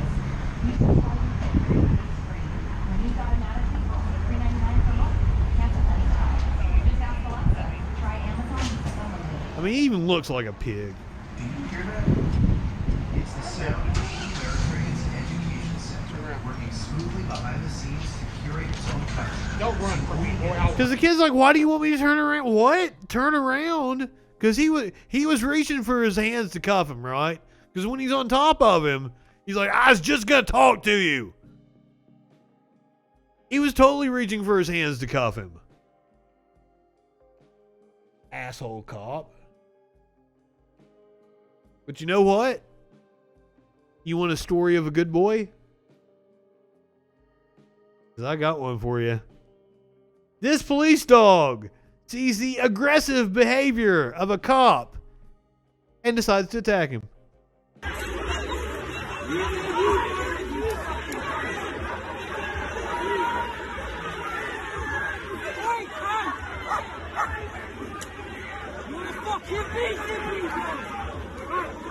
So there's the dog. Biting him in the ass. Hell yeah. He's such a good boy. All cops are bastards, and I hate that they train dogs to use for this shit. I believe we should outlaw that. Yeah, look at him. He's going to town on his ass. Get him. I don't believe that's here, is it? I believe that's in the UK. I'm not exactly sure. Yes, he deserves all the treats.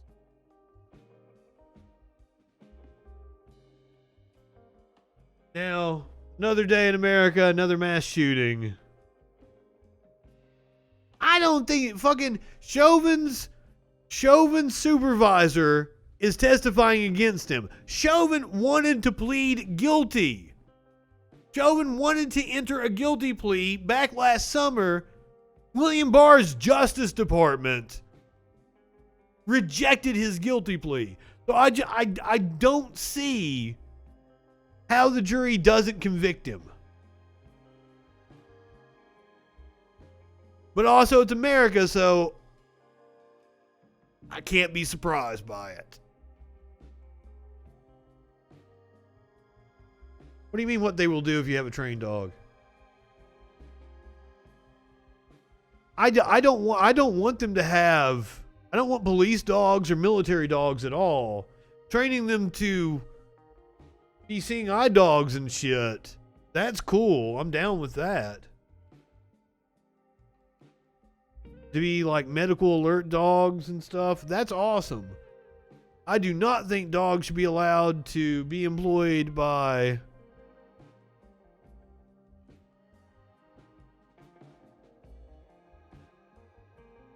fucking cops will shoot your dog.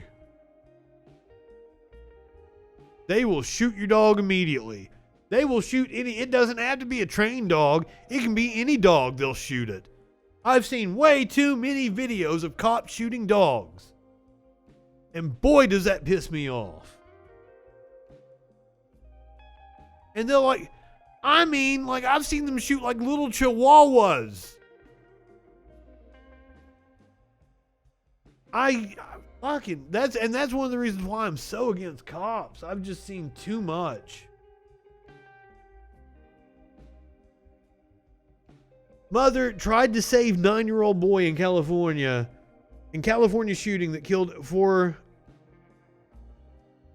one of the 4 fatal victims in a shooting rampage in suburban Los Angeles on Wednesday was a 9-year-old boy who may have died in his wounded mother's arms. Ooh. As she tried in vain to save him. According to officials on Thursday, it appears that the little boy died in his mother's arms. The bloodshed in Orange, California, about 30 miles southeast of central Los Angeles, marked the 3rd deadly mass shooting in the United States in less than a month.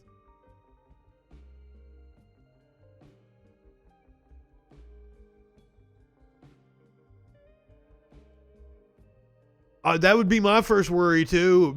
Please do not shoot any of my pets. And swatted. That's another reason why I was so anal retentive.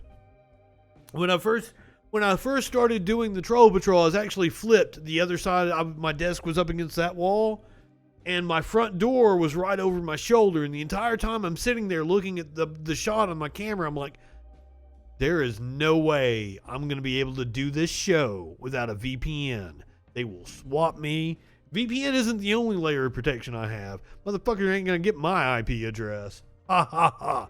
Come in here. I have your IP address. You're in Alabama. No, you just know I'm in Alabama because I fucking said it. It doesn't take much to figure it out. Or you can click on my Reverb Nation profile and it says that I'm the #1 comedian in Huntsville, Alabama. So fuck off.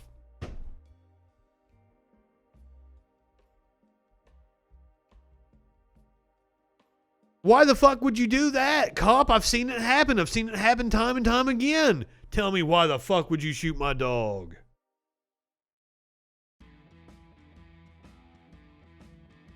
All right, guys. So content warning. We do have video. We might have to come back to the story and get some idea of what goes on. They're going to drag the suspect out of the building here. There was about 10 gunshots.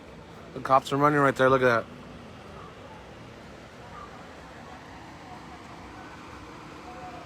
According to one of the people here, one of the residents, a guy murdered a woman. So nothing's been confirmed, but I heard about 10 gunshots. Oh yeah, they grabbed the guy already. Yeah, look, the guy's on the floor right there, guys. Apparently he was injured. We got the guy right there. I'm not sure if police shot him.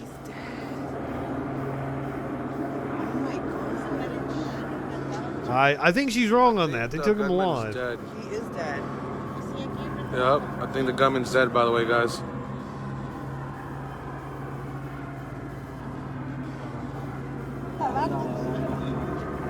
Estaba cerrado ese lugar.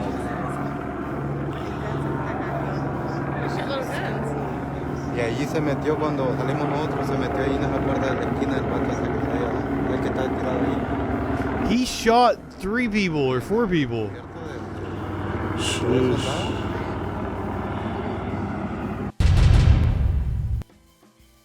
According to the Orange PD, the alleged shooter has been identified as 44-year-old Ahmadab Gonzalez. Police say Gonzalez's motive for the mass shooting was linked to a relationship with the business and the people in it. It was not a random act. The victims' identities have not been released, but cops say the child who was killed was a 9-year-old at work with his mother. The alleged gunman who killed 4 people, including a child in America's latest tragic mass shooting, was apprehended by several cops after getting shot. Witnesses across the street from the office building in Orange, California, where the suspect allegedly opened fire around 5:30 p.m. on Wednesday, were recording as police officers swarmed and dragged the alleged shooter out. Jesus fucking Christ, indeed. It was nice to do this news show in the fall and not have to deal with mass shootings. And it's like just as soon as the warm weather kind of kicked in, it's business as usual in America, and it's been really disheartening to have to keep doing this type of story over and over again. The suspect sustained a gunshot wound and was taken to the hospital, though it is unclear if the wound was self-inflicted or at the hand of a responding officer. White Boy Summer. Oh my God. Oh shit. Oh shit. Update on White Boy Summer now that you bring it up. I shared this out earlier. Apparently, Chet Hanks had some merchandise made up for White Boy Summer. Some people had some fun with his merchandise on Twitter.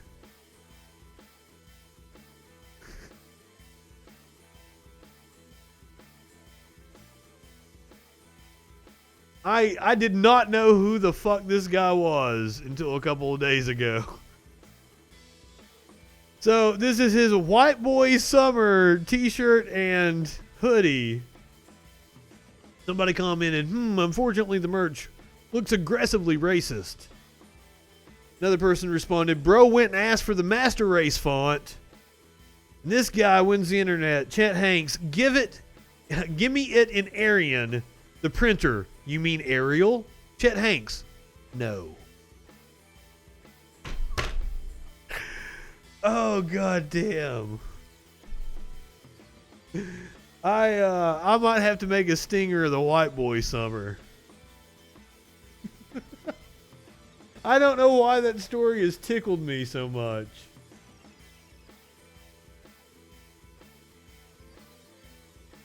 All right, it's the Patriot Patrol. You know, we can't have an episode of the Patriot Patrol.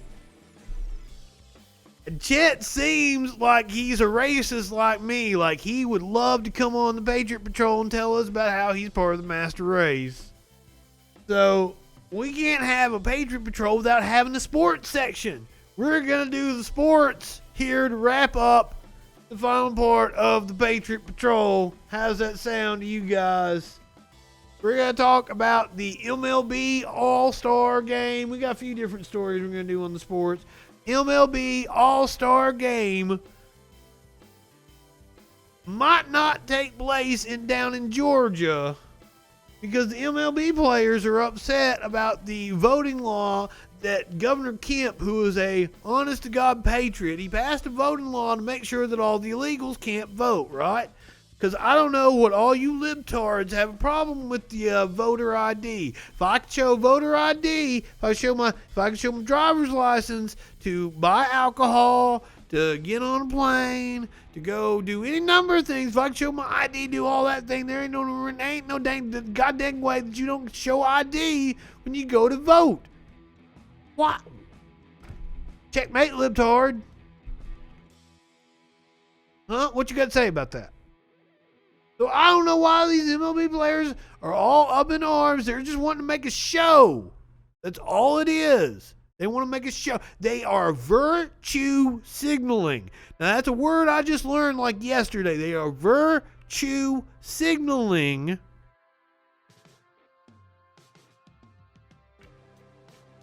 They want to act like they all uppity and shit. They don't know what they're talking about.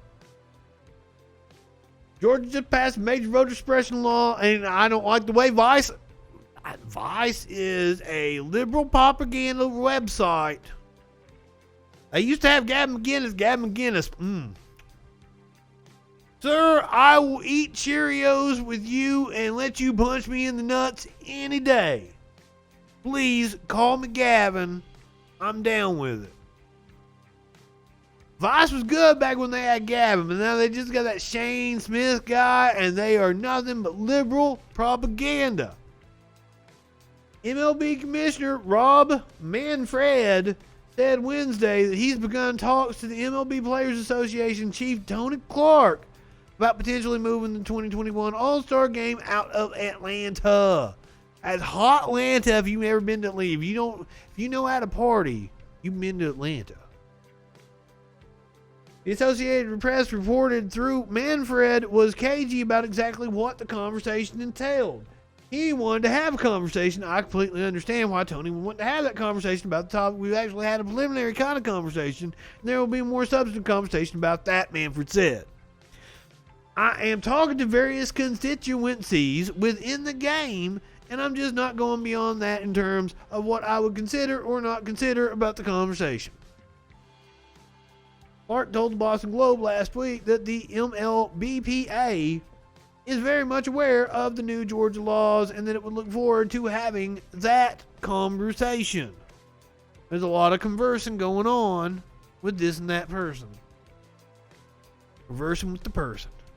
And Dave Roberts, the 2020 World Series winning manager of the Los Angeles Dodgers and the second black manager to win a World Series, said last week he'd consider not managing any Dodger games in Atlanta because of Georgia's new voting law. Well, I guess they're not brave enough to come to Atlanta, face the Braves now, are they? If it gets to that point, it'll certainly be a decision I'll have to make personally, Roberts told the Los Angeles Times. President Joe Biden, who's a dickwad, said in an interview with ESPN Wednesday that he would strongly support moving the All-Star Game out of Atlanta. Sports and politics cross paths sometimes. Beijing Biden, what you got to say about that? That's exactly what happened last week in Major League Baseball. Tony Clark is the executive director of the Major League Baseball Players. Pedo Joe. He would, quote, look forward to discussing moving the All-Star Game out of Atlanta because Georgia Governor Brian Kemp signed into law a bill passed by the Republican-led state legislature to overhaul. I'll have you know, low blow, that I don't think this Matt Gaetz story is over, and you can tune in every night right here on the Patriot Patrol, and we'll be talking about Matt Gaetz, fellow Christian, fellow patriot. Why big government won't regulate what the players can do? I don't know. It's a very good question, Scrappy. How its state elections are run. So, Mr. President, what do you think about the possibility that baseball decides to move their All-Star Game out of Atlanta because of this political issue? I think today's professional athletes are acting incredibly responsibly. I think they are entitled whiny pantses. People look to them. They're leaders. Look at what's happened with the NBA as well. They need to shut up and they play ball. The very people who are victimized the most are the people who are the leaders in these various sports. And it's just not right. This is Jim Crow on steroids. No. The people who are victimized are me, the white man. The white man is the victim. You know this, Joe. They don't let you sniff kids no more. You know about being the victim. That's like your favorite pastime. And 40 other states. What it's all about. Imagine passing a law saying you cannot provide water or food for someone standing in a line Water? to vote. Can't do that? Come on. Or you're going to close a polling place. You saying they got Biden some kind of sniffing glue? This is all about keeping working folks and ordinary folks that I grew up with from being able to vote. If they do decide to move the Major League Baseball All-Star Game, it won't be the first time in professional sports. They moved the 2017 NBA All-Star Game out of Charlotte for political reasons as well. Because Charlotte was wanting to protect the sanctity of the women's bathroom. I think that's what that was about, wasn't it? I don't even remember. Coca-Cola and Delta both acting all entitled just like the MLB. They are threatening to move out of Georgia.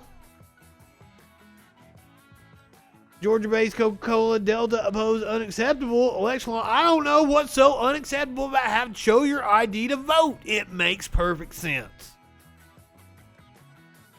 They want to make it easier to vote and harder to get a gun. Does that make any fucking sense to you? What am I going to fuck if I can't get any guns?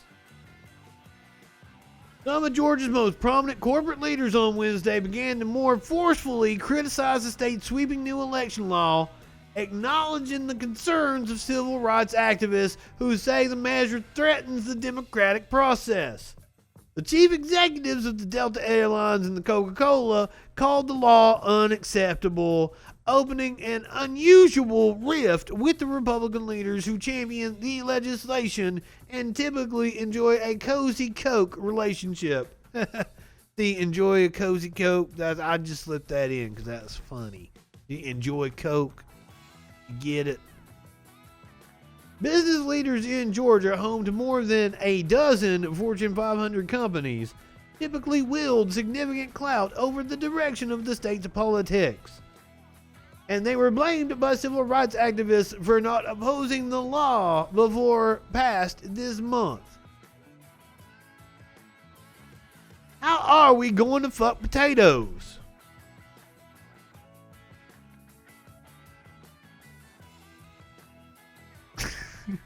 They do. They don't. They want that Hollywood money awful bad there in Georgia. But they don't like that Hollywood liberal influence on their laws. Which, the good God-fearing people of Georgia don't want your Hollywood bullshit. Come make your movies, leave your politics in Hollywood. I don't think Coca-Cola makes me violently shit too, but that's usually because I'm putting some Jack Daniels in it too. Now, little Marco Rubio.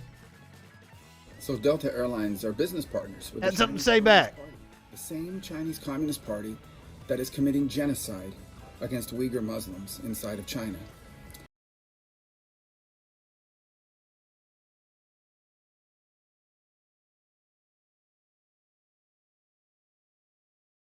God, YouTube is going to take me down for that, aren't they? Fuck. I'm totally... No. I've talked about the Uyghur issue. Please, YouTube. No. I'm so banned now. No. I was mocking. No. I was mocking them. I'm totally on the side of the Uyghurs. It is a humanitarian crisis taking place in Clifton. Oh, fuck. Banned from Twitch now. After having my Facebook taken from me. And my Twitter. You know, I've thought multiple times there have been times I've wanted to like take my bong and pour some water out in honor of somebody, but I don't want to get that bong water on my carpet.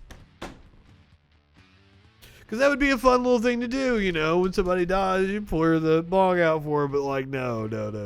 Like, I can't just pour it in a bucket or something. Last night's episode of and that's another, I was going to show a different video of the George Floyd trial, but after I got taken down last night. And I'm glad you brought that up. Or I brought it up.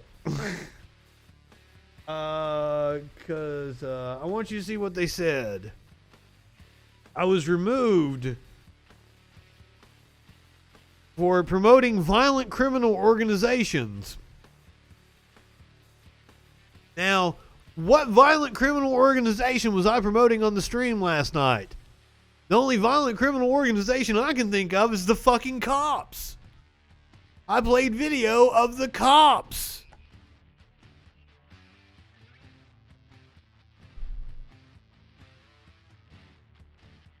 Or how and why I framed a $50 bill. Fucking look at Marco. It looks like he just drank some fucking bong water. All the color has left his face and he's got like sunken eyes. I look forward to a letter today from their CEO telling everyone that what the Chinese Communist Party is doing with genocide is unacceptable. I look forward to that letter saying that genocide does not reflect the values of Delta Airlines. Of course, they're not going to send that letter. That's some strong whataboutism. Nor is any of these other corporations that are out there proving to the world how woke they are, because they are woke corporate hypocrites. That's what they are. They're woke corporate hypocrites. They make billions of dollars in a country that doesn't even have elections. They make billions of dollars working with a country that has no respect for anyone or anything, and they don't say a word about it. But in America, they're prepared to boycott a state and condemn them publicly to show because they're American companies? They're hypocrites. Like they're headquartered in the state? I mean, I get your point, Marco. There is some validity to it if it wasn't being made by a disingenuous prick. I get it, Marco. I'm down. You don't get to make that argument. And also, it is a bit of a false equivalency. Coca-Cola is headquartered in Georgia. The MLB players don't want to go to Georgia. They are American.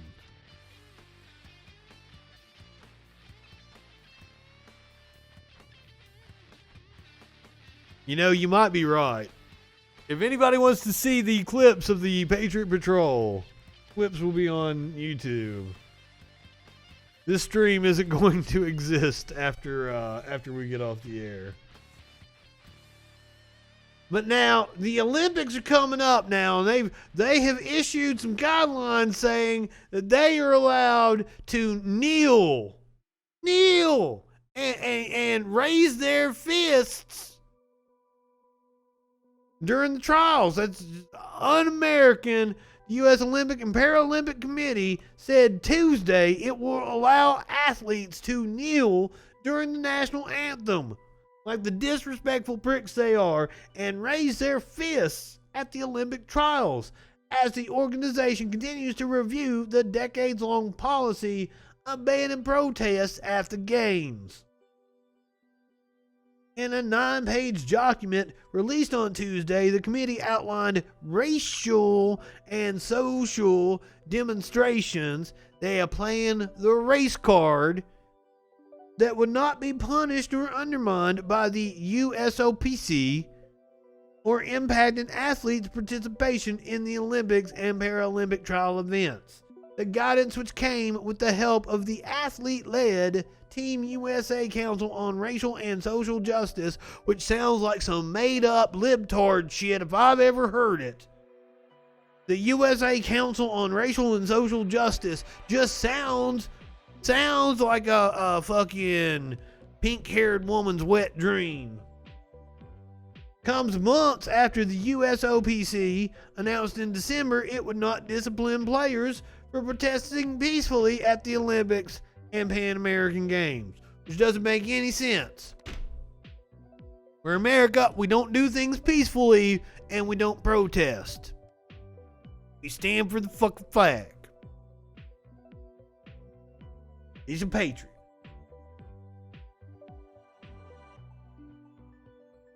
And finally tonight, we're going to talk about the Sports Illustrated swimsuit edition. Because, of course, I'm a white man and I'm horny. And I said we were doing sports here on the Patriot Patrol.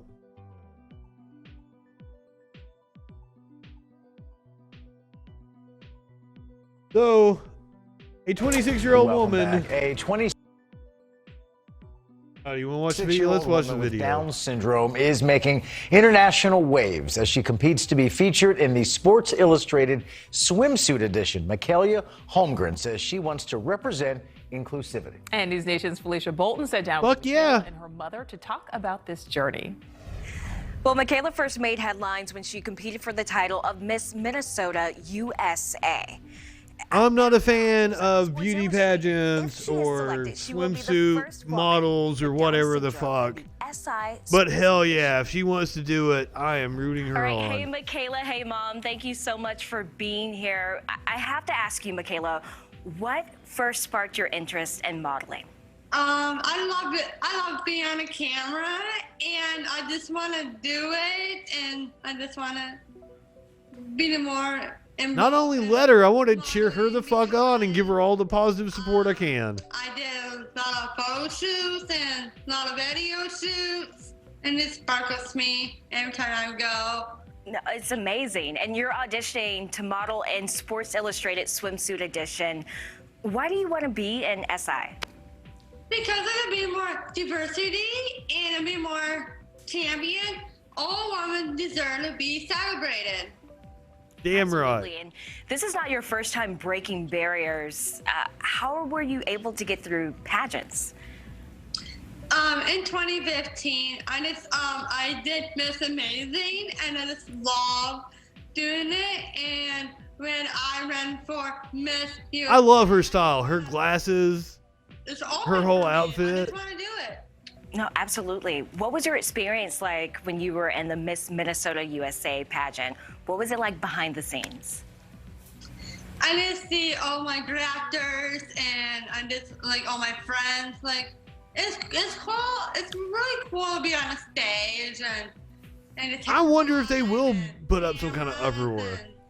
all that fun stuff. It's like, let's do this. How do you think being in sports Really? will inspire other people? And just be more empowered, be more inclusion, and be more accepted. Everything you can do, just follow your dreams and set your goals. And fucking representation is so Ask valuable. your mom a few questions too. When you first found out about her diagnosis, what were your first thoughts? When we first found out, of course, it was a shock. But fortunately, growing up, I had a couple of women in my life who introduced me to people with Down syndrome, and so I wasn't afraid of it. And when she was born, that's when we decided that we wanted to treat her like any other child, and her Down syndrome was secondary. It wasn't who she was. Okay. Absolutely not. I've competed a few times at some pageants and different things like that. My mom was always terrified. That's why, like, How it did just. you overcome any fears of letting her compete, model, or even? I can't imagine somebody making the argument that they shouldn't be allowed to marry. It just, it stunned me. Really? There is so much work to be done with the laws in this country. We're such a fucked up country. God damn. Even her dancing. I still get nervous. She gets up on stage for dancing, and you're just, come on, you can do it. And competitions for the pageants, I think, is a step more than dance. And you just hope she doesn't trip and fall as she's going across the stage. And she did it. She was amazing. Oh, you gotta like call her out on TV for being a little clumsy. We're all a little clumsy. Parents to know about raising a child who might have a disability. Look, I'd probably trip and fall. Remember that they're a child first, and that their disability is a part of them, but that isn't who they are. So let them just try everything that they want to try.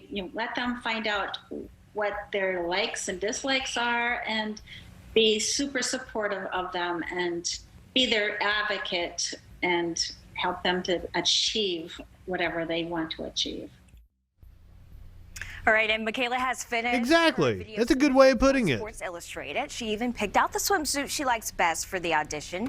She says the two. That is talking about the benefits. I never even thought about the whole them getting married thing, but like, if they want to work a job, they usually are allowed to make so very little. They can't even get out and work a job. Because if they do, they lose fucking everything. And that's insane. That has to do with the fucking restrictions that right-wingers love putting on means testing programs. Oh. It's all infuriating, but this was supposed to be a feel-good story to lift us up. I am, God, I didn't catch her name. Michaela Holmgren. Michaela, you are fucking awesome. You're beautiful. I hope you make it. I'm rooting you on. All right, guys, if you are watching this here Patriot Party, well, I mean, I do like diving into issues. That's what this show is about. So, like, please don't feel bad about bringing it up, because it is an issue that we need to focus on. Because I mean, God, we talk about horrible shit on this show so much. We have to watch so many police shootings and shit. But it's to bring awareness and to make the world better, hopefully. That's my purpose, at least.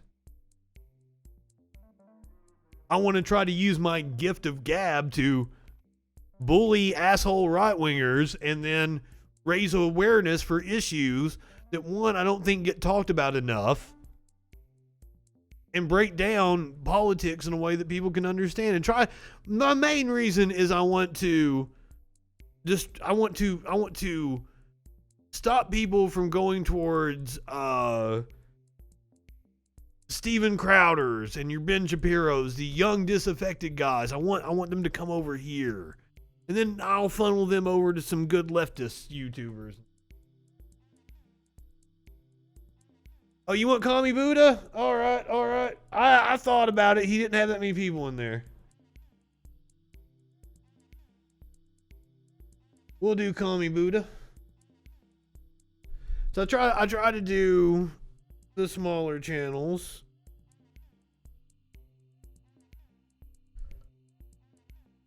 Create some kind of symbiotic relationship with my fellow Twitchers. All right. If you're on Twitch, I'm going to send you over to Kami Buddhist. That'll do it for us tonight on this episode of the Patriot Patrol. I get banned in everybody's chats. That's what happens with me. So go ahead, lock one up, tip one back. It's all right to have a little fun before you hit the sack. Happy April Fools.